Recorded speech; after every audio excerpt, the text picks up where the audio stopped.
우리 다시 한번 마음을 다짐하겠습니다. 주여 말씀하옵소서. 말씀대로 직행하는 우리 모두가 되기를 축복합니다. 오늘 설교 제목이 회복을 위한 느헤미야의 기도입니다. 느헤미야는 하나님의 집이 회복되기를 기도했습니다. 하나님의 도성이 회복되기를 기도했습니다. 하나님의 집, 하나님의 도성, 성전, 어떻게 보면 다 한 묶음으로 이렇게 묶여 있습니다. 하나님의 도성은 세 가지가 회복되어야 온전히 회복됩니다. 첫 번째는 하나님의 성전이 회복되어야 됩니다. 하나님의 임재의 장소인 성전이 회복되어야 됩니다. 두 번째는 하나님의 백성인 믿음의 공동체가 회복되어야 됩니다. 하나님의 집인데 하나님의 백성이 없다면 그 집은 어떻게 보면 텅 비어 있는 거죠. 우리가 집이면 거기에 가족들이 있고 자녀들이 있고 그래야 뭔가 이렇게 좀 생명력이 넘치는 그런 집이 되는 거죠. 그래서 두 번째는 하나님의 백성인 믿음의 공동체가 회복되어야 됩니다. 세 번째는 백성들이 살아가는 거주지의 성벽이 회복되어야 됩니다. 집을 다 지어놨는데 담장도 없고 울타리도 없고 뭐 어떻게 그러면은 문도 없고 그럼 지나가는 사람들이 뭐 다 들락날락하고 뭐 이렇게 뭐 가져가고 뭐 들어오고 쓰레기 버리고 이러면은 집이 제대로 유지가 안 되는 거죠. 그래서 하나님의 집은 백성들이 살아가는 거주지의 성벽이 회복되어야 됩니다. 그래서 이스라엘 백성들이 이렇게 이제 예루살렘이 무너지고 예루살렘이 불타고 성벽도 무너지고 성전도 불타고 왕궁도 불타고 다 망하고 포로로 잡혀갔습니다. 이제 포로로 잡혀간 그 백성들이 돌아와서 하는 일이 뭐냐면은 하나님의 집, 하나님의 도성을 회복하는 일, 이것이 바로 포로에서 돌아온 사람들이 하는 사명이었습니다. 1차 포로 귀환은 하나님의 성전을 재건하는 일이었습니다. 스룹바벨을 중심으로 해서 돌아온 사람들이 하나님의 성전을 재건하는 데 심려를 기울이고 노력을 했습니다. 이것이 에스라서 전반부에 기록된 내용입니다. 그 다음에 2차 포로 귀환은 믿음의 공동체를 회복하는 것이었습니다. 에스라를 중심으로 해서 돌아온 사람들이 이 일을 했습니다. 에스라서 후반부에 기록된 내용입니다. 3차 포로 귀환은 예루살렘 성벽을 재건하는 것이었습니다. 느헤미야를 중심으로 돌아오는 사람들이 이 일을 했습니다. 그래서 오늘 우리가 본문 느헤미야 1장을 읽었는데 느헤미야에 기록된 사건은 바로 3차 포로 귀환에 돌아온 사람들이 성벽을 재건하는 그 사건을 기록한 내용이 바로 오늘 읽은 우리가 느헤미야의 전체의 내용입니다. 그래서 오늘 본문은 느헤미야가 예루살렘으로 돌아오게 된 계기를 말씀하고 있습니다. 느헤미야가 어떤 계기로, 어떤 동기로 예루살렘으로 돌아오게 되었는지, 느헤미야가 권력과 현실의 풍요를 다 포기하고 예루살렘으로 돌아온 그 이유가 뭔지를 오늘 본문에서 말씀하고 있습니다. 그래서 함께 읽은 느헤미야 1장 1절에서 11절을 두 부분으로 나눠서 함께 살펴보고자 합니다. 첫 번째는 예루살렘의 비참한 상황입니다. 1절에서 3절. 두 번째는 예루살렘을 위한 기도입니다. 4절에서 11절 말씀. 먼저 1절에서 3절은 예루살렘의 비참한 상황에 대해서 말씀하고 있습니다. 느헤미야가 본문 전체를 보면 예루살렘으로 돌아왔잖아요. 돌아왔는데 이 돌아오는 그 예루살렘의 상황이 어떠냐가 굉장히 중요하죠. 예루살렘이 정말 살기 좋고 풍요롭고 모든 사람들이 모이기를 원한다면은 그리로 돌아오는 것이 뭐 별로 중요하지도 않고 뭐 당연한 겁니다. 그런데 이 예루살렘이 정말 힘들고 어렵고 고통스럽고 정말 죽을지도 모르는 그런 위험한 곳이라면은 그럼에도 불구하고 그리로 돌아온다는 것은 정말 대단한 결단이고 헌신이 아닐 수가 없습니다. 그래서 이 1절에서 3절은 이 느헤미야가 돌아가게 되는, 아직 돌아가지 않았는데 돌아가게 되는 그 예루살렘의 상황이 어떤지를 거기에 대해서 말씀하고 있습니다. 첫 번째는 느헤미야가 예루살렘의 소식을 듣게 됩니다. 이제 모든 이 돌아가는 출발은 이 소식을 듣는 데서부터 시작하는 거예요. 느헤미야가 아닥사스다 왕 제20년 기슬루월의 수상궁에 있었다, 이렇게 말합니다. 지금 어디에서 어떤 상황에서 소식을 듣는지를 말하고 있습니다. 기슬루월은 오늘날 현재 달력으로 말하면 11월 중순부터 12월 중순까지, 쉽게 말하면 초겨울입니다. 초겨울. 그래서 이 구약에 나오는 이 달력 이름 좀 헷갈리는데, 그냥 지금 오늘 본문에 느헤미야가 예루살렘의 소식을 들은 때는 초겨울이었다, 이렇게 기억을 하면 되겠습니다. 그리고 수상궁에 있었다. 이 페르시아, 바벨론 큰 대륙의 왕이 나라를 다스리는데, 이 대륙의 기후가 굉장히 춥고 굉장히 덥잖아요. 그래서 이 옛날 요새 같으면은 뭐 더우면은 막 에어컨 틀면 되고 추우면은 히터 틀면 되는데, 옛날에는 그렇지 못하니까 왕들이 궁전을 여러 군데 지어가지고 겨울에는 따뜻한 데 가서 나라를 다스리고, 또 여름에는 시원한 데 가서 나라를 다스리고, 또 봄 가을에는 또 봄 가을 궁전에 맞게 또 나라를 다스려서 궁전이 여러 개 있었습니다. 그럼 여기서 말하는 수상궁은 쉽게 말하면은 봄, 가을에 왕이 거주하면서 나라를 다스리는 궁전입니다. 그러니까 이때 느헤미야의 직책은 술 맡은 관원이었다. 수산궁에서 술 맡은 관원으로 기슬월에 지금 예루살렘의 소식을 들었습니다. 예루살렘의 소식을 듣게 된 이유가, 거기에 유다에서 온 하나니가 느헤미야에게 소식을 전했습니다. 그럼 여기서 우리가 지금 이 달력을 얘기하고 역사를, 시간을, 연도를 얘기하는 거, 이것을 얘기한 이유가 다 있잖아요. 시간을 우리가 좀 계산해 볼 필요가 있습니다. 느헤미야가 예루살렘의 소식을 들은 때는 초겨울이었습니다. 느헤미야가 왕 앞에 포도주를 드린 때는 2장 1절에 보면은 니산월입니다. 니산월은 우리나라 현재 우리의 달력으로 말하면은 이 3월 중순부터 4월 중순까지 초봄입니다. 초봄. 그러니까 이 소식을 들은 때는 초겨울에 들었고, 그 다음에 느헤미야가 왕 앞에 포도주를 드린 때는 초봄에 드렸습니다. 그러니까 포도주를 드리면서 지금 느헤미야가 왕 앞에 청원을 하고 있는 거거든요. 그러니까 소식을 들은 때부터 그 다음에 청원할 때까지 날 예루살렘으로 가도록 허락해 주십시오, 청원할 때까지 그 시간이 지금 이 느헤미야 1장에 기록된 사건인데, 그 시간이 대략 3개월 내지 4개월, 짧게는 3개월, 길게는 4개월, 그렇게 생각할 수 있습니다. 그러니까 느헤미야가 고민하고 슬퍼하고 금식하고 기도한 시간이 생각보다 길다는 거예요. 우리가 그냥 1장 읽고 2장 읽으면은 수일 동안 금식하고 기도하고 그냥 왕 앞에 나가서 날 예루살렘으로 보내주세요, 막 그렇게 얘기했는가 보다. 본문 읽으면 그렇게 됩니다. 그런데 이 1장 1절에서도 달을 얘기하고 2장 1절에서도 달을 얘기하고, 그 두 개를 비교하면은 그것이 수일이 아니고 적어도 3, 4개월이 그 중간에 시간이 있었다는 것입니다. 느헤미야가 기도로 준비한 기간, 슬퍼하며 금식하며 탄식하며 기도한 시간이 생각보다 길었다는 겁니다. 3, 4개월 동안 금식하고 기도하고 결단하고 그 다음에 왕 앞에 나가가지고 날 보내주세요, 그렇게 지금 요청을 했다는 겁니다. 우리가 살아가면서 어떤 결정을 빨리 내리지 못할 때가 많이 있습니다. 사람들 중에 성향상 어떤 사람들은 결정을 못 내려가지고 미제미제 이렇게 가서 결정 못 내려다 나중에 밀려가지고 또 밀려서 어쩔 수 없는 상황에서 결정을 내리는 사람이 있잖아요. 우리가 이런 사람 좀 정도가 심하면은 결정장애라 그렇게 얘기합니다. 결정을 잘 못 내려. 누가 옆에서 결정 내려주면 따라가고, 안 그러면 미적미적 하다가 나중에 마지 못해서 결정 내리고, 이것도 우리가 살아가는데 문제가 많습니다. 결정장애도 문제가 많은데, 그 반대는 뭐냐면은 딱 들으면 바로 막 즉흥적으로 결정하는 이런 것도 문제가 많습니다. 어떤 일을 할 때 그냥 하나님 앞에 기도도 없이 준비도 없이 덤벙대는 것, 이것도 굉장히 문제가 많은 것이죠.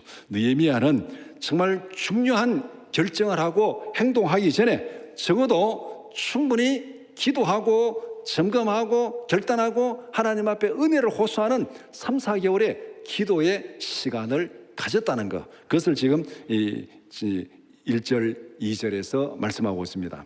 그 다음에 두 번째는 느헤미야가 들은 예루살렘의 형편입니다. 어떤 상황이었는가? 느헤미야가 들은 예루살렘의 형편은 정말 충격적이었습니다. 3절에 있는 내용이 바로 그 내용입니다. 그들이 내게 이르되 사로잡힘을 면하고 남아있는 자들이 그 지방 거기에서 큰 환난을 당하고 능욕을 받으며 예루살렘 성은 허물어지고 성문들은 불탔다 하는지라. 성벽은 무너지고 성문은 불타니까 사람들이 큰 환난을 당해요. 밤에 이게 어떻게 울타리가 없으니까 지나간 사람들로부터 침략을 당하고 약탈을 당하고 죽임을 당하고 이런 일들이 예루살렘에서 비일비재하게 일어났다. 그것이 지금 3절에서 말하고 있는 내용입니다. 그럼 예루살렘이 왜 이렇게 되었는가? 우리가 역사를 잠시 이렇게 훑어보면은 예루살렘은 주전 586년에 느부갓네살에 의해서 함락을 당하고 성벽이 무너지고 무너지고 성은 불타고 모든 집들이 불타고 왕궁도 불타고 성전도 불타고 다 폐허가 되었습니다. 586년. 그러니까 주전 그러면 역사를 시간을 거꾸로 계산하니까 우리 좀 헷갈립니다. 그러니까 뭐 연도 다 기억할 필요 없습니다. 하여튼 586년에 나라가 그 예루살렘이 완전히 불타고 성전도 불타고 왕궁도 불타고 집도 다 불타고 성벽도 무너지고 폐허가 되었다. 그다음에 이 느헤미야가 소식을 들은 때는 주전 445년 12월입니다. 그러니까 대략 계산하면 한 140년, 예루살렘이 멸망한 이후 한 140년 정도 지난 시점에 지금 느헤미야가 예루살렘 소식을 들었는데, 그때까지 예루살렘이 폐허가 된 채로, 성벽이 재건되지 못하고 폐허가 된 채로 방치되었다, 그렇게 말합니다. 그러면 여기서 우리가 질문이 하나 생깁니다. 70년 만에 회복시켜 준다는 것은 도대체 뭐냐? 이런 질문이 생길 수 있습니다. 그런데 586년에 망하고 537년에 스룹바벨의 지도하에 1차 포로기환이 일어납니다. 1차 포로기환 와서 그 사람들이 516년에 성전을 재건합니다. 그리고 586년에 망하고 516년에 성전을 재건하니까 거꾸로 계산하면 딱 70년이 되는 거예요. 그러니까 포로로 성전이 무너진 지 딱 70년 만에 성전이 재건됩니다. 그리고 이제 성전만 세워졌어요. 이 돌아온 사람, 1차에 돌아온 사람들이 성전 짓는 것도 힘이 많이 들었습니다. 주위에서 방해를 많이 해, 힘 많이 들어가지고 그들이 또 성벽까지 재건하는 엄두도 못 내는 그런 상황, 성전만 딸랑 지놓고 있는 그런 상황입니다. 그러다가 주전 458년에 에스라 지도하에 2차 포로 귀환이 있습니다. 그래서 에스라가 이 사람들을 거느리고 와가지고 이제 신앙 공동체를 회복합니다. 이 예루살렘에 있는 사람들이 신앙이 우상 숭배를 하고, 그 다음에 이게 뭐 이방 종교 와서 끼고 여러 가지 뭐 이렇게 종교 다운지로 흘러가고 이래가지고 그 모든 것을 다 정결하게 하고 믿음을 바로 세웁니다. 그리고 2차에 돌아온 에스라를 중심으로 돌아온 사람들이 신앙을 정결하게 하고 그 다음에 예루살렘 성벽을 재건하기 위해서 시도하는데, 그러니까 성벽을 세운다는 것은 결국 뭐겠습니까? 뭔가 방어막이 구축된다는 거죠. 그러니까 그것을 시기하는 주위 사람들, 강 건너 사람들이 막 왕에게 막 이제 상소하기 시작합니다. 이 예루살렘 성은 옛날부터 반골 지진이 있어가지고 이들이 와서 다시 성벽을 세우는데 성벽이 다 재건되면은 분명히 왕에게 이렇게 저항하고 반대하고 이게 독립하려고 시도할 겁니다. 그러니까 이들의 이 반대 성향을 처음부터 싹을 싹 잘라야 됩니다. 성벽 지으면 안 됩니다. 이렇게 호소를 하니까 이 페르시아 바벨론의 또 왕들이 그 상소를 받아보니까 그것도 맞거든요, 이게. 그래서 성벽 재건을 중단하라, 그렇게 지금 명령을 내려가지고 성벽 재건이 이루어지지 않습니다. 2차 포로 때 돌아와가지고 이 성벽을 재건하려고 많이 노력했는데 계속 문제가 생겨가지고 성벽 재건을 못하는 거예요. 그래서 느헤미야가 비참한 소식을 들은 때가 바로 이때입니다. 2차 포로기환까지 돌아갔는데 그들이 성벽은 재건하지 못하고 예루살렘이 방치된 상태에서 여러 가지 약탈을 당하고 있는 그런 상황. 그래서 느헤미야는 주전 445년에 예루살렘 소식을 들었습니다. 445년 12월에 듣고 그 다음에 444년, 주전이니까 그걸로 내려오는 것이죠. 444년에 느헤미야가 예루살렘으로 돌아갑니다. 이때 돌아간 사람들을 3차 포로기환이라 그렇게 얘기합니다.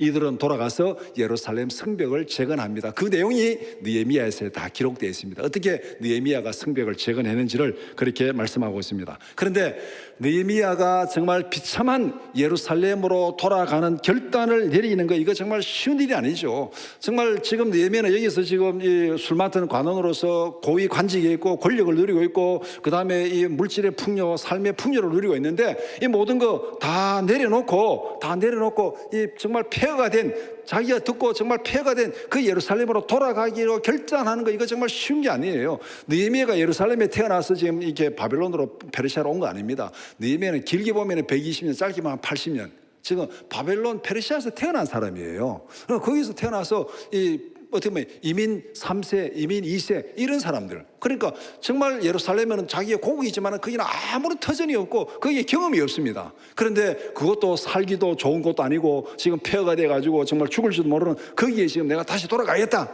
이 결단 쉬운 게 아닙니다.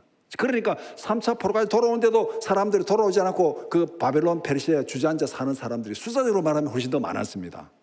왜 돌아오지 않았겠습니까? 자기들 삶의 터전을 잡고 있는데 이 폐허에 돌아간다는 거, 이게 정말 믿음 있고 용기 있는 사람 아니면 도저히 엄두도 못 내는 그런 일이었습니다. 그러니까 느헤미야가 이런 결단을 내리기까지 느헤미야는 적어도 3개월 이상 하나님 앞에 기도하고, 정말 내가 할 수 있겠습니까? 다 기도하고, 이거 모든 걸 버려야 되고 내려놔야 되는데 고민도 많겠죠. 그렇게 하면서 기도한 세월이 3개월이 흘렀습니다.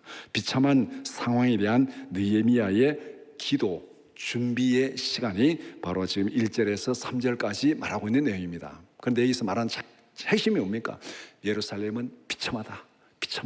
비참한 그곳에 권력도 버리고, 비참한 그곳에 현실의 풍요도 버리고 느헤미야가 돌아갔다. 이게 중요한 거예요. 이걸 강조하기 위해서 지금 1절에서 3절까지 예루살렘의 비참한 상황을 강조하고 있는 것입니다. 다음으로 4절에서 11절은 예루살렘을 위한 느헤미야의 기도를 말씀하고 있습니다. 첫 번째는 예루살렘의 소식을 들은 느헤미야의 반응입니다. 느헤미야의 기도는 예루살렘의 충격적인 소식에 대한 첫 번째 반응입니다. 4절은 충격적인 소식을 들은 느헤미야의 심정이 어떤 것인지를 잘 보여주고 있습니다. 예루살렘의 소식을 듣고 느헤미야가 정신이 없어서 주저앉아서 울고 있었습니다. 얼마나 충격을 받았는지, 얼마나 마음이 아팠는지 주저앉아서 울고 있었습니다. 이것을 보면은 이 이스라엘 백성들이 바벨론의 포로로 잡혀와가지고 제국이 바뀌고 페르시아 통치까지 넘어왔는데도 그들의 마음속에 예루살렘이라는 그 하나님의 도성에 대한 그 마음이 얼마나 간절한지를 지금 여기서 보여주고 있는 거예요. 느헤미야는 쉽게 말하면 이민 3세, 이민 2세입니다. 그런데도 전혀 가본 적도 없는 곳이에요. 그런데도 이 예루살렘의 소식을 듣는 순간에, 그 예루살렘이 비참하다는 소식을 듣는 순간에 주저앉아서 울고 있습니다. 수일 동안 슬퍼하며 금식하며 하나님 앞에 기도합니다. 충격으로 시작된 느헤미야의 기도가 앞에서 시간 계산한 대로 3개월 동안 계속된 거예요. 그냥 충격받고 얼마 동안 금식하고 기도하고 끝난 게 아니고, 그 충격으로 시작된 기도가 3개월 동안 지속된 거예요. 쉽게 말하면 하나님 앞에 나와서 회개하고 기도해, 은혜 받고 회개하고 기도하는데 그 회개하고 기도하는 그 기도가 3개월 동안 지속된 거예요.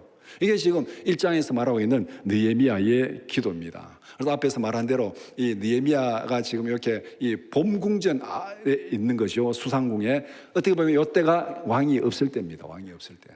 어떻게 수일 동안 술 맡은 관원장이 매일매일 이 왕 앞에 와서 이 술을 드려야 되는데, 식사 때마다 술을 드려야 되는데 어떻게 이렇게 기도할 수 있었느냐? 이게 바로 왕이 없을 때 수상궁, 봄궁전에 있었기 때문에, 초겨울에 봄궁전에서 일어난 일입니다. 그래서 어쩌면은 왕이 없으니까 기도하기는 딱 좋은 거죠. 왕이 없으니까 정말 3개월 동안 금식하고 슬퍼하고 탄식하면서 기도했습니다. 느헤미야는 누구에게 기도합니까? 당연히 하나님께 기도합니다. 그런데 느헤미야가 하나님께 기도하면서 하나님은 어떤 분으로 고백하고 기도합니까? 이게 중요한 거죠. 우리가 기도하는데 하나님이 어떤 분인지, 어떤 성품에 호소하는지, 이것이 중요합니다. 5절에 보면은 주를 사랑하고 주의 계명을 지키는 자에게 언약을 지키며 긍휼을 베푸시는 주여 간구하나이다. 하나님 앞에 간구하는데 그 하나님이 어떤 분입니까? 언약을 지키며 긍휼을 베푸시는 하나님 간구합니다. 언약을 지키며 긍휼을 베푸시는 하나님, 약속을 지키고 그 약속대로 은혜를 베푸시는 하나님께 간구합니다. 그런데 하나님께서 누구에게 약속을 지킵니까? 주를 사랑하고 주의 계명을 지키는 자에게, 주를 사랑하고 주의 계명을 지키는 자에게 하나님께서 약속을 지키고 은혜를 베푸시는 하나님, 그 하나님 앞에 내가 간구합니다. 이 말 속에 뒤에 이제 느헤미야가 드리는 기도의 핵심 내용이 여기에 딱 들어가 있습니다. 두 가지잖아요. 첫 번째 뭡니까? 말씀에 순종하겠다는 회개의 기도입니다. 하나님이 누구에게 약속을 지키고 은혜를 베풉니까? 그 말씀을 지키고 순종하는 자에게, 말씀을 지키고 계명을 순종하는 자에게 하나님 은혜를 베푸니까 느헤미야가 하나님 내가 말씀을 지키겠습니다 하는 회개의 기도가 여기에 들어가야 되는 것이죠. 그 다음에 두 번째는 약속에 근거한 회복을 간청합니다. 언약을 지키며 긍휼을 베푸시는 하나님, 내가 간구합니다. 하나님이 약속하신 대로 그대로 회복시켜 주시고 구원하여 주십시오. 약속대로 회복시켜 달라는 기도가 지금 뒤에 나옵니다. 그러니까 하나님의 성품, 기도하는 하나님이 어떤 하나님인가? 하나님은 약속을 계명을 지키고 순종하는 자에게 약속을 지키고 은혜를 베푸시는 하나님이니까 하나님 우리에게 그렇게 구원을 회복시켜 주십시오. 그 대신 우리가 하나님 앞에 말씀을 지키며 순종하겠습니다. 이렇게 기도가 되는 것이 당연한 거잖아요. 그래서 이제 그 뒤에 기도가 이루어지는데, 둘째는 느헤미야가 기도하는 첫 번째 내용입니다. 느헤미야는 철저하게 회개하는 기도를 드렸습니다. 하나님이 누구에게 약속을 지키고 누구의 은혜를 베푸십니까? 하나님의 말씀에 순종하고 하나님을 경외하는 자들에게 약속을 지키고 은혜를 베푸시는 하나님이다. 그래서 6절, 7절은 느헤미야가 죄를 회개하는 기도입니다. 6절은 하나님께 범죄한 주체가 누구인지를 고백합니다. 누가 하나님 앞에 범죄했느냐? 우리 조상이 범죄했느냐? 조상이 잘못해서 그렇습니다. 우리는 잘못한 거 없습니다. 우리는 후손으로서 너무 억울합니다. 조상이 잘못한 거 용서해 주십시오. 이렇게 기도했습니까? 느헤미야는 우리 이스라엘 자손이 주께 범죄했습니다. 그리고 나와 내 아버지 집이 범죄했습니다. 누가 범죄했습니까?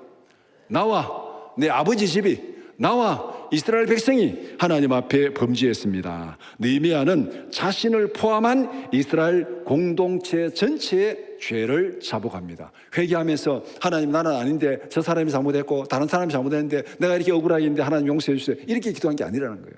자기를 포함해서 자신과 내 아버지 집과 내 공동체 전체가 하나님 앞에 범죄했습니다. 하나님 앞에 범죄한 주체가 누구인지를 분명히 명시하고 하나님 앞에 회개합니다. 7절은 이스라엘이 범죄한 구체적인 내용을 고백합니다. 주께서 모세에게 명령하신 계명과 규례를 지키지 아니했습니다. 뭐를 잘못했냐? 잘못한 내용이 뭐냐는 것이죠. 주께서 모세를 통해서 우리에게 주신 그 계명을 우리가 지키지 못하고 불순종했습니다. 말씀에 불순종한 삶을 살았다는 것을 인정하고 고백합니다. 누가 잘못했는지 분명히 얘기하고 무엇을 잘못했는지 분명히 고백을 하고 있습니다. 이스라엘이 멸망당한 이유가 무엇입니까? 하나님의 말씀에 지속적으로 불순종당하다가 멸망했습니다. 선지자들을 보내서 수도 없이 반복해서 경고했지만은 그들은 불순종했습니다. 그 결과로 이스라엘이 멸망을 당했습니다. 느헤미야는 자신과 이스라엘 전체의 불순종을 고백하면서 하나님 앞에 회개합니다. 우리가 보통 사람들 사이에 살아가다 보면 우리가 잘못한 것을 우리가 사과할 때가 있잖아요. 사과할 때 우리 어떤 사람들 사이에 뭐 잘못하고 관계가 틀리면 야 사과해라. 사과를 마지 못해서 사과할 때 우리가 어떻게 사과합니까? 알았다, 내가 잘못했다, 뭐 앞으로 잘 지내자.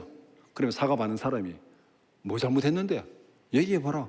뭐를 잘못했는지 분명히 얘기하고 있는데 사과해라. 알았다니까, 대충 잘못했다니까 한번 받아주지 왜 그래 깐깐하게 따지노. 이러면 사과가 됩니까 이게? 예, 사과하는 쪽에서는 그렇게 하려고 그럽니다. 알았다, 막 알았다, 잘못했다, 앞으로 잘하자. 받는 쪽에서는 뭐를 잘못했는데 분명히 밝히고 사과해라. 뭐를 잘못, 그래 두리뭉실하게 넘어가지 말고 뭐 잘못했는지 분명히 얘기하고 사과해라. 이렇게 요구를 합니다. 그러니까 사과는 구체적이고 분명히 해야 됩니다.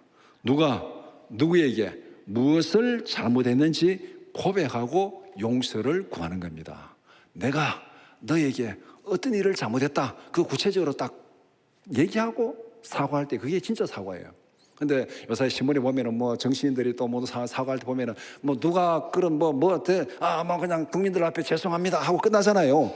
뭐가 죄송한데? 뭐를 잘못했는데? 그 얘기 안 해요. 그냥 누를 끼쳐서 죄송합니다. 누를 끼쳤는데? 이렇게 두리뭉실하게 넘어가는데 우리가 하나님 앞에 회개할 때 이런 두리뭉실하게 회개하면 안 된다는 거예요. 하나님 앞에 회개는 하나님 앞에 사과하는 거예요. 우리의 잘못을 사과하는 겁니다. 내가 하나님께 구체적으로 어떤 일에 잘못했는지 그것을 고백하면서 하나님 앞에 사과하는 것이 바로 회개의 기도입니다. 그리고 회개의 기도는 거기 하나 더 들어갑니다. 앞으로는 다시 그런 일을 하지 않겠습니다. 돌아서는 거예요. 우리가 사과하고 그 다음날 똑같은 일 하면 어떻게 되겠습니까? 더 약 올리는 것이고 더 나쁜 것이요. 하나님 앞에 마찬가지예요. 회개는 하나님 앞에 사과하는 거예요. 하나님, 내가 하나님께 이런 일로 잘못했습니다. 그리고 앞으로 다시는 그런 잘못하지 않겠습니다. 날 용서해 주세요. 이게 회개입니다. 이게 사람들 앞에 사과하는 거잖아요. 지금 느헤미야가 기도드린 첫 번째 내용이 바로 그것입니다. 나와 내 아버지 집이, 나와 우리 민족이 하나님 앞에 말씀에 순종하지 아니하고 불순종하다가 이렇게 징계를 받아서 멸망당했습니다. 고난 가운데 있습니다. 하나님 용서하여 주옵소서. 이제 말씀에 순종하겠습니다. 용서하여 주옵소서. 이렇게 지금 느헤미야가 하나님 앞에 기도하고 있습니다. 세 번째는 느헤미야가 기도한 두 번째 내용입니다. 약속하신 대로 예루살렘을 회복시켜 달라는 기도입니다. 느헤미야는 두 가지 약속에 근거해서 회복을 간구하고 있습니다. 8절에 보면은 만일 너희가 범죄하면은 내가 너희를 여러 나라 가운데 흩어버리겠다. 이것도 하나님의 말씀이잖아요. 만일 너희들이 범죄하면은 내가 여러 나라 가운데 흩어버리겠다. 그 말씀대로 지금 이스라엘이 어떻게 되었습니까? 망했어요. 그 말씀대로 흩어버림을 당했습니다. 그 말씀대로 느헤미야가 지금 고통을 당하고 있고 예루살렘이 고통을 당하고 있습니다. 신명기 28장 58절 말씀 같이 보겠습니다. 내가 만일 이 책에 기록한 이 율법의 모든 말씀을 지켜 행하지 아니하고 내 하나님 여호와라 하는 영화롭고 두려운 이름을 경외하지 아니하면, 신명기 28장 다 읽을 수는 없으니까 건너뛰어서 28장 64절 한번 같이 보겠습니다. 여호와께서 너를 땅 이 끝에서 저 끝까지 만민 중에 흩으시리니 내가 그곳에서 너와 내 조상들이 알지 못하던 목석 우상을 섬길 것이라.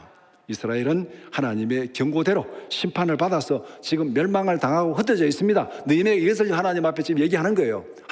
하나님의 말씀대로 우리가 불순종하다가 멸망을 당하고 흩어져 있고, 나도 지금 이렇게 페르시아의 포로로 와 있는 이 신세입니다. 하나님의 말씀대로 되었습니다. 말씀대로 되었습니다. 하나님은 말씀에 신실하신 분입니다. 경고대로 심판했습니다. 멸망됐습니다.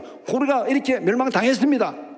이거를 지금 얘기하려고 지금 이 말을 하는 거 아니에요. 하나님의 말씀대로 멸망했습니다. 그 다음에 느헤미야는 두 번째 얘기를 지금 하고자 하는 거예요. 9절에 만일 회개하고 말씀에 순종하면은 다시 돌아오겠다고 약속하지 않았습니까? 말씀대로 우리가 불순종하다가 망했습니다. 말씀대로 범죄하다 망했습니다. 맞습니다. 하나님의 말씀대로 됩니다. 그렇게 되었습니다. 그런데 하나님, 이제 우리가 잘못을 깨닫고 회개합니다.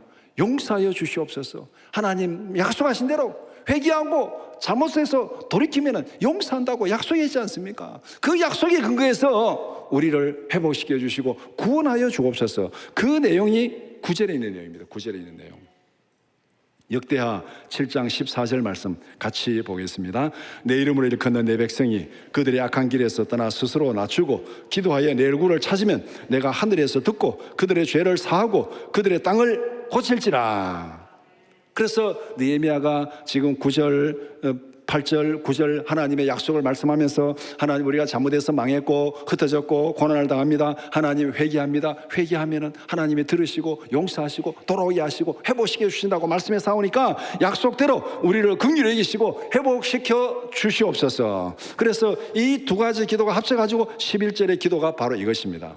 11절의 기도가 우리가 진심으로 회개하고 주 여호와를 경외하겠습니다. 앞으로는 하나님 앞에 불순종하는 그런 일 없습니다. 우리가 진심으로 주를 경외하고 여호와 앞에 진심으로 회개하고 하나님을 경외하겠습니다. 그러니까 우리의 기도를 들으시고 약속하신 대로 우리를 회복시켜 주시옵소서.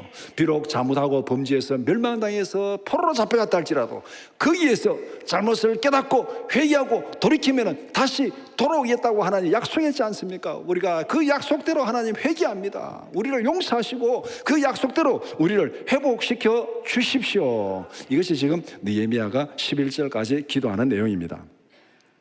느헤미야의 기도는 우리에게 중요한 도전을 줍니다. 첫 번째, 느헤미야의 기도는 철저하게 하나님의 약속에 근거한 기도입니다. 하나님의 말씀에 근거한 기도입니다. 그냥 기도할 때 뭐 주세요, 어떻게 하세요, 그냥 내 생각대로 내 감정대로 기도하는 것이 아니고, 뭐 처음에 우리가 처음 예수 믿을 때는 그리 해도 돼요. 애들이 태어나면은 뭐 달라고 합니까? 다 없잖아요. 필요 없잖아요. 울면 돼요. 애들은 태어나면 울면 돼요. 울면은 기저귀 갈아주고, 울면은 목욕시켜주고, 울면은 재워주고, 울면은 먹여주고, 하여튼 울면 다 돼요. 예수 처음 믿을 때는 막 울면 돼요. 하나님 앞에 막 그냥 땡깡 부리면 돼요, 그냥. 그런데 이 애가 자라가지고 나이가 한 15살쯤 됐는데 뭐 필요하면은 뭐 얘기를 안 하고 계속 우리 제킵니다. 그럼 어떻게 돼요, 그러면은? 두들기 맞는 것이요, 그러면은. 그럼 두들기 맞는 거예요, 그러면은. 다 큰 놈이 울기만 한다고. 우리가 하나님 앞에 기도하는 것도 마찬가지입니다. 처음 예수 믿을 때는 울면 돼요. 그냥 울면 돼요. 그런데 우리가 좀 이렇게 믿음이 성장하고 하나님의 말씀을 알고 그때 기도할 때는 하나님의 말씀에 근거해서 기도해야 됩니다. 말씀에 근거해서. 그래서 하나님의 말씀에 근거해서 자기의 잘못을 회개하고, 말씀 보니까 이러니까 하나님 내 말씀대로 잘못했습니다, 회개하고, 그 다음에 약속에 근거해서 죄를 용서하시고 회복시켜 달라고 그렇게 기도하는 거. 느헤미야의 기도는 철저하게 말씀에 근거한 거죠. 말씀에 근거해서 뭐를 잘못했는지 자백했고, 말씀에 근거해서 하나님이 이렇게 약속했으니까 우리가 그 약속대로 회개하고 돌아섰으니까 회복시켜 주십시오, 그렇게 약속에 근거한 말씀에 근거해서 기도하고 있습니다. 두 번째는 느헤미야의 기도는 철저한 회개로 시작합니다. 느헤미야는 수상궁에서 기도하는 것으로 끝나지 않고 또 거기에서 기도하고 자기들의 죄를 구체적으로 고백하고 자신과 이스라엘 백성들의 죄를 하나로 보고 하나님 앞에 회개하며 기도합니다. 내가 잘못했고 우리 아버지 집이 잘못했고 우리 민족이 잘못했고 다 잘못했습니다. 철저하게 회개로 회복시켜 달라고 말하기 전에 먼저 뭐를 잘못했는지, 왜 이렇게 지금 자기가 수상궁에 와 있는지, 왜 이렇게 지금 바벨론의 파사에 베르시아에 잡혀와 있는지 그 이유를 돌이켜보면서 우리가 잘못해서 이렇게 됐습니다, 잘못한 거 용서해 주십시오, 회개로 시작하고 있습니다. 세 번째는 느헤미야의 기도는 자신을 던지는 결단의 표현입니다. 느헤미야는 그냥 궁에 앉아가지고 기도하는 것으로 끝나지 않았습니다. 기도로 준비한 후에 왕에게 예루살렘으로 보내달라고 요청하는 거예요. 그 예루살렘의 소식을 듣고 느헤미야가 정신을 못 차리고 앉아서 울며 금식하고 기도하고, 그 다음 기도하는 중에 어떻게 했습니까? 내가 거기 가겠다, 하나님 내가 거기 가겠습니다, 나를 보내주세요.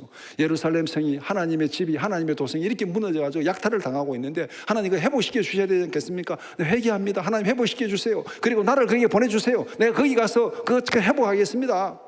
기도하고 기도한 대로 내가 그거 하겠습니다 하고 헌신하며 결단하는 기도가 느헤미야의 기도입니다. 그러니까 느헤미야의 기도는 기도 따로 행동 따로 아닙니다. 기도한 대로 자기가 살아가겠다고 결단하고 헌신하는 것이 느헤미야의 기도입니다.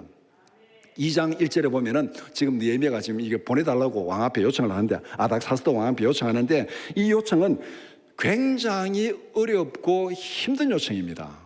그냥 단순히 기도하고 그냥 나를 보내주세요 이게 아니고, 이 에스라서 느헤미야서 다 읽어보면은 이 성벽을 재건하는 중에 성벽을 재건하다가 그 다음에 왕의 칙령이 내려와서 중단하고 재건하고 이게 막 반복됩니다. 그런데 가장 최근에 이 성벽을 중단하라, 재건하지 말고 성벽을 중단하라고 칙령을 내린 왕이 누구냐면은 아닥사스다 왕입니다. 상소를 받고 아닥사스다 왕이 예루살렘 성벽 재건을 중단하라는 칙령을 내렸습니다. 그런데 느헤미야가 지금 예루살렘 성을 재건하려고 하니까 나를 예루살렘으로 보내주십시오 요청하는 왕이 누굽니까? 아닥사스다 왕이에요. 아닥사스다 왕이 예루살렘 성벽을 재건하지 말라고 칙령을 내렸는데 그 왕 앞에 나가서 나를 예루살렘으로 보내주세요, 내가 예루살렘 성벽을 재건하겠습니다. 그럼 왕이 들을 때 어떻게 되는 거예요? 네가 감히 내게 반역을 해? 내가 칙령을 내렸는데 네가 그걸 하겠다고? 죽을 수도 있는 거예요.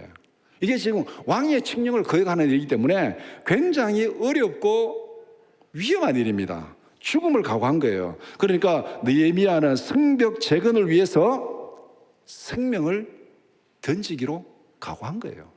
예루살렘으로 가겠다는 것은 왕이 그 말 듣는 순간에 죽일 수도 있고 죽을 수도 있어요. 지금 왕이 고위 갈리니까 뭐 칙령 뭐 내린 거 다 알고 있잖아요. 역사를 다 알고 있습니다. 상황을 다 알고 있습니다. 그런데 지금 그 왕 앞에 나가서 나를 보내달라고 해야 되는 거예요. 그러니까 내가 이거 예루살렘 성벽이 재건이 되기는 돼야 되고 하나님의 약속대로 회개하고 재건해야 되는데 내가 잘못하면 죽겠다. 그래도 하나님 가겠습니다. 그 뒤에 보면은 하나님 그 왕의 은혜를 입게 해 주옵소서, 이런 기도가 거기 나오면 왕의 은혜를 입게 해달라고 그렇게 하나님 앞에 기도합니다. 기도하고 그래도 내가 가겠습니다. 죽을지도 모릅니다. 그래도 가겠습니다. 기도로 준비한 다음에 죽음을 무릅쓰고 왕에게 허락을 요청합니다. 이 허락의 요청은 본문에는 그렇게 기록이 안 되어 있지만은 에스더의 요청과 비슷합니다. 에스더가 아수르의 왕 앞에 나갈 때 어떤 결단을 합니까? 왕이 나오라 소리도 아닌데 지금 나가야 돼요. 그러니까 3일 동안 금식기도 하고 그 다음에 모르드게를 시켜서 온 유다 백성이 다 3일 동안 금식기도 하라고 시킵니다. 그리고 내가 왕 앞에 나가겠습니다. 죽으면 죽으리이다.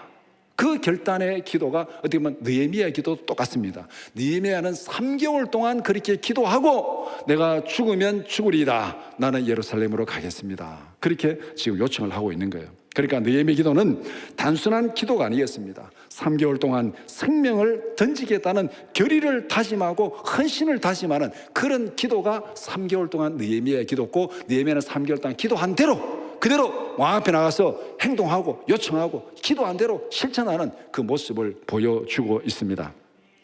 기도로 준비된 사람만이 하나님 일에 헌신할 수 있습니다. 우리가 은혜 받고 막 마음이 막 흥분돼가지고 내가 하겠다고 막 이렇게 막 불일 듯 일어날 때가 있습니다. 그러면은 먼저 행동하기 전에 그 불일 듯 일어날 그 열정으로 먼저 기도하시기 바랍니다. 기도하시기 바랍니다. 생명을 던지는 행동을 하기 전에 먼저 생명을 던지는 기도로 준비되어야 됩니다. 느헤미야가 그 예루살렘의 소식을 듣고 울고 불고 헌신하며 그런데 그 3개월 동안 기도하고 모든 일을 지금 시작하고 있잖아요. 생명을 던지겠다는 결단은 했지만은 기도하지 않았던 베드로는 어떻게 되겠습니까? 주님, 내가 못 간다고요? 가겠습니다. 죽는 자리까지 같이 가겠습니다. 베드로가 결단했어요. 그래? 그럼 이제 예수님과 함께 겟세마네 동산에 기도를 갔잖아요. 예수님이 시험에 들지 않게 기도해라 하니까 베드로는 기도하기는 그냥 자버렸습니다. 1시 동안도 기도할 수 없더냐? 그래도 자버렸어요. 그 다음에 어떻게 됐습니까? 날도 밝기 전에 죽음의 자리까지 같이 하게 하겠습니다 결단했는데 그날 밤에 기도에 실패하고 자버렸습니다. 새벽에 무슨 일이 일어났습니까? 예수님 모른다고 3번 부인하고 도망쳐 버렸잖아요.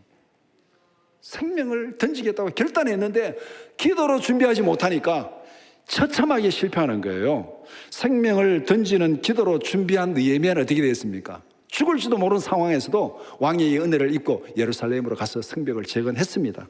겟세마네 동산에서 기도로 준비하셨던 예수님은 어떻게 했습니까? 십자가를 지셨습니다. 오늘 우리에게는 이런 결단의 기도가 선행되고 있습니까? 모든 회복은 기도의 회복으로부터 시작합니다. 겟세마네 동산에서 기도에 실패한 제자들이 언제 회복됩니까? 예수님이 승천하신 후에 마가다락방에서 열흘 동안 금식하며 기도한 후에 이들이 회복됩니다. 기도에 실패한 자들은 언제 회복되느냐? 기도가 회복된 다음에 그들이 회복됩니다. 오순절 이전과 오순절 이후에 제자들의 모습은 완전히 달라졌습니다. 기도는 게으른 넋두리가 아닙니다. 기도는 하나님의 일에 자신을 던지겠다는 결단입니다. 기도는 하나님의 영광을 위해서 자신을 제물로 드리겠다는 헌신입니다. 기도하고 기도한 대로 실천하고 행동하는 이것이 바로 온전한 기도입니다. 기도하고 끝! 이것이 아니라 기도한 대로 헌신하고 기도한 대로 실천하고 기도한 대로 그렇게 행동하는 것, 그것이 바로 하나님 앞에 온전한 기도입니다. 우리도 느헤미야와 같은 절박한 심정으로 기도하는 우리 모두가 되기를 축복합니다. 자신과 가정과 교회와 이 땅의 회복을 위해서 결단하고 기도하는 우리 모두가 되기를 축원합니다.